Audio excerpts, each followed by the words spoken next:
wajibu wenu wafanyakazi, kwamba tuna wajibu pia wa kulinda haki kwa watumishi wengine ama kwa watu tunaowahudumia. Juzi usiku nilifanya ziara mahali fulani, nikamkuta binti moja aliyemaliza chuo kikuu cha Dar es Salaam, amepewa mtaji wa shilingi milioni 1.5 na mzazi wake ili afungue saluni. Wafanyakazi wangu wa serikali wa ndani ya kata hiyo wakaenda kwenye saluni hiyo na kuifunga kwamba yule dada alikuwa anatumia wafanyakazi ambao hawajapimwa afya, na wakamtaka binti huyo alipe Laki-6 au la atalala ndani mpaka hapo mashauri mengine yatakapotokea.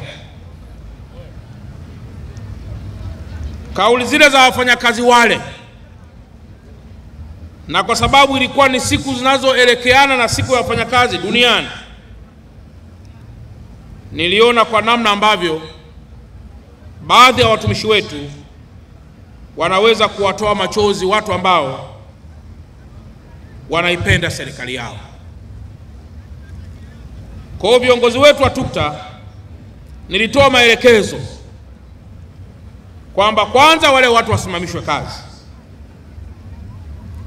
lakini pili wajieleze vizuri, lakini tatu waangalie wao wakiwa wana kazi, akafika mtu akasema nipe Laki-6 na huna uende ndani, nikaona hiyo sio jambo jema.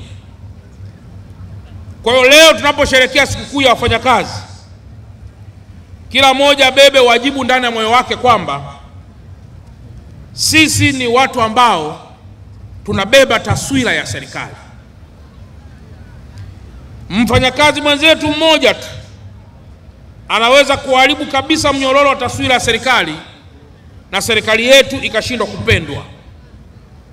Sasa hapa watumishi wote tulioko hapa, kila mmoja ajiulize swali: kwa nini sisi tuko hapa tunaitwa wafanyakazi, na kwa nini sisi sio wafanyabiashara? Lakini kila mmoja ajiulize hapa, kwa nini tunapozungumzia uchumi na watu wanaomiliki uchumi, watu wa haraka huwa tunawalenga wafanyabiashara? Maana yake ni kwamba wafanyakazi pamoja na kwamba tunapewa mishahara, lakini kazi yetu ni ya kujitoa zaidi kuliko jambo lolote.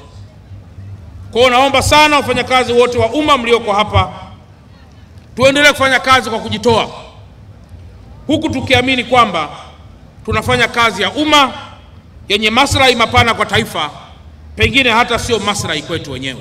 TUCTA mkoa wa Dar es Salaam tunaihamasisha jamii wakiwemo wafanyakazi washiriki kuchagua viongozi wanaojali haki na maslahi ya wafanyakazi, kwani ni msingi mkubwa wa maendeleo ya sekta yoyote na viongozi. Shirikisho la vyama huru vya wafanyakazi TUCTA mkoa wa Dar es Salaam pamoja na wafanyakazi wote tuna imani sana na serikali ya awamu ya 6 inaongozwa na mama yetu kipenzi Dr. Samia Suluhu Hassan, ambayo inawapenda wafanyakazi na imekuwa ikitenda haki kwa wafanyakazi, ambao tuna imani kuwa mwaka huu wa 2025 haitatuacha wafanyakazi kama tulivyokuwa. Pamoja na pongezi hizo, wafanyakazi wa mkoa wa Dar es Salaam tunazo changamoto kadhaa ambazo tunaziwasilisha kwako kwa lengo la kufanya ufuatiliaji wa karibu na kuzifikisha kwa mamlaka husika. Moja, kupandisha mishahara ya watumishi na ulinganifu wa mishahara kati ya kada moja na nyingine. Ndugu mgeni rasmi, serikali ya awamu ya 6 ya Mheshimiwa Dr. Samia Suluhu Hassan imejitahidi kiasi kupandisha mishahara ya watumishi wa umma. Tunaipongeza kwa hatua hiyo.